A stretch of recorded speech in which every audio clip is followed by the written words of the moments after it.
اللهم لبيك لبيك لا شريك لك لبيك إن الحمد والنعمة لك والملك لا شريك لك لبيك اللهم لبيك।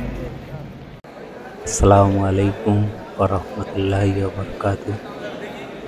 হজের প্রস্তুতি জোর কদমে শুরু হয়ে গেল। ট্রেনিংয়ের জন্যে হাজী সাহেবরা সমাবেত হলো। পশ্চিমবঙ্গ হজ কমিটির পক্ষ থেকে ট্রেনিং দেওয়া হবে হজে কী কী করণীয়, কী কী বর্জনীয়, এগুলোর উপরে।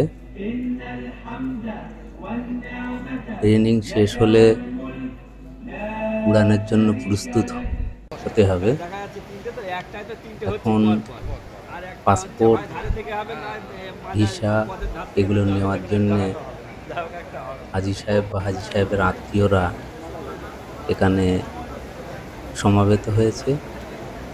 হজের রওনা দেওয়ার আগের দিনে এই পাসপোর্ট বা জরুরি কাগজপত্রগুলো দেওয়া হয়। এগুলো নিয়ে পূর্ণ প্রস্তুতিতে বিমানের জন্য অপেক্ষা করা, সময় কাটতে চায় না। অনেক কাঙ্ক্ষিত জায়গায় যাওয়ার জন্যে হাজী সাহেবরা প্রস্তুত হচ্ছে উড়ান দেওয়ার জন্যে। মদিনা মুনওয়ারায় প্রথম নিয়ে যাবে সবাইকে।